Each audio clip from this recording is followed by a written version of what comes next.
Hello, Viking fans. I made a video, the Vikings 53-man roster, and what I predicted it would be.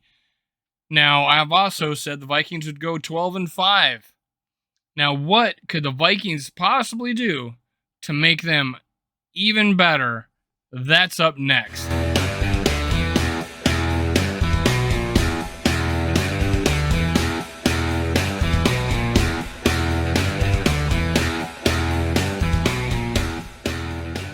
Hello, Skull Brothers and Sisters. This is Minnesota Sports Talk, and I'm your host, Dave. You can follow me on Twitter, Facebook, and TikTok, Skull World. Now, before you do anything, click subscribe, click like, leave a comment. That'll enter you into my contest where I'm giving away up to $1,000 if I get a 1,000 subscribers. Right now, I'm closer to 500. So if I get to 500, I'll at least give away 50 at our first game. So we'll do a show on the first game of the season, and I'll give away that $50 of Viking merchandise of a gift card of your choice. Now, just go down and click subscribe, like, and comment. Now, moving forward, we're going to talk about what can the Minnesota Vikings do to get a little bit better. When we're talking about the Vikings improving, we need to talk about a few position groups. Now, we're not going to talk about QB. Too expensive to upgrade there. Wide receiver, same deal. We're loaded. Running back, loaded. Cornerbacks, maybe, but too expensive to improve there. But we're decent enough that I'm not too worried. Linebacker, that was our big position increase this past year, or this offseason, was Zadarius Smith, so we're not going to go there. Now, offensive line, can we do it? They talk about J.C. Treader. I think that's a pie in the sky. We're past that.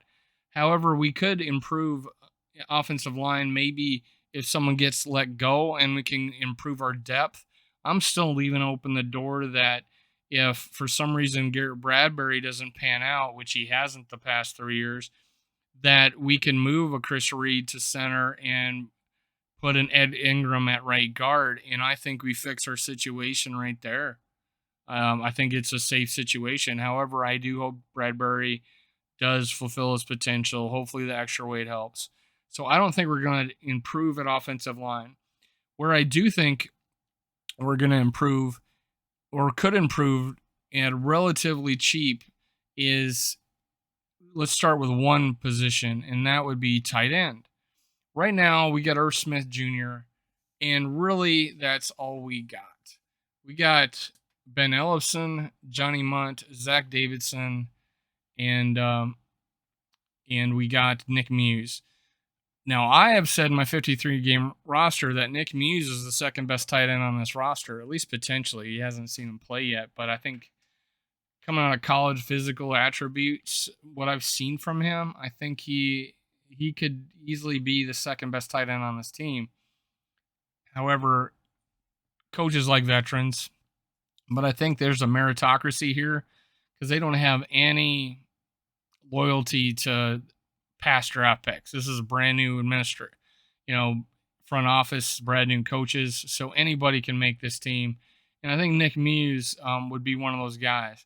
But who would be a guy that we could pick up that would be better? I've already done video on him, talked about him, and that is Kyle Rudolph. Now, one of my favorite sites to look at is Pro Football Rumors. It's probably even better on the baseball side of things, but they did a story saying that it sounds like Kyle Rudolph's market is starting to heat up. The veteran tight end has drawn interest from multiple teams. Jeremy Fowler, ESPN.com tweets. His known suitors include the Buccaneers and the Vikings. Fowler expects Rudolph to land somewhere before the start of the training camp. Goes on to talk about the Giants linked Rudolph to 2 years, $12 million deal in March of 2021, but following a season where the tight end finished with only 26 catches for 357 yards and 1 touchdown, that earned his walking papers. Since becoming a free agent, Rudolph received some interest from George Payton and the Broncos, but the deal never materialized. Now, this could be a homecoming, and it wouldn't cost a lot. Right now, as reported, that the Vikings have been talking to him, and the interest is there. He also has interest coming from the Buccaneers. Now, wouldn't you want to play for Tom Brady to extend your career and possibly win a Super Bowl? And according to Rudolph, he thinks that same way about the Vikings. He wants to finish what he started. And he knows what that would mean, bringing a first Super Bowl in Minnesota. You'll just become a super legend, especially if you came back on a veteran minimum deal. So I think the Vikings would be smart saying, hey, we'll pick you up. We will pay you the veteran minimum, or maybe who knows, some bonus dollars if you meet these expectations. And the deadline will be right before training camp, or to give the Vikings enough. We don't want to go into training camp and then say, okay, we'll take you. I say that you have to make your choice before training camp with us. Now that gives Kyle Rudolph more time to find a better deal somewhere else where he could leverage that to maybe try to get more money out of us. We'll see. But he's going to be a year-to-year player, veteran minimum or close, just because of production the last couple of years. He did score touchdowns with us. He, he can catch. He's a big body. He'd be much bigger than Irv Smith Jr. at the goal line. If we go two tight end sets at the goal line, we have Irv Smith Jr., which is a really good athlete, and then we got Kyle Rudolph, that's just a big, tall target with bare paws, and that's Kyle Rudolph. That's what Kyle Rudolph was with us. Just could catch the ball, good, rebounder type. He was a really good basketball player in his youth. This is the kind of guy Kyle Rudolph would bring to us. Now, that's tight end. That instantly makes us a little bit better at tight end, at least makes us deeper. Now, I don't think tight end position is the hugest position in this offense based on what the Rams did. They were able to piecemeal tight ends together and win a Super Bowl in the Rams when their guys got hurt.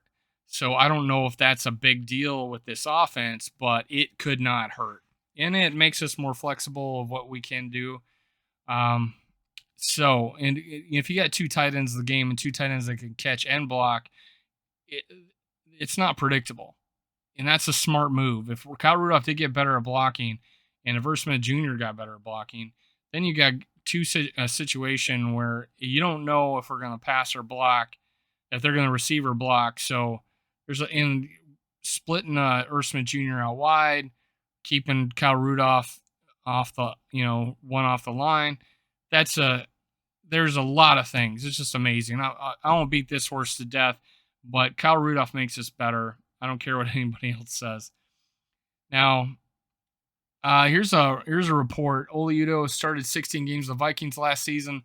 The offensive lineman may be fighting for his job. ESPN's Kevin Siebert mentions Udoh as a player who firmly on the Vikings roster bubble.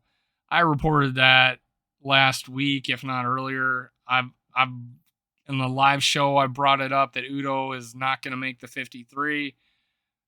Who knows? Maybe he surprises in camp. I just don't see it. He didn't play well. He didn't play well, and we put him at left tackle. Darrisaw came back, and we didn't move him back to guard. We didn't give him his position back after doing terrible at left tackle.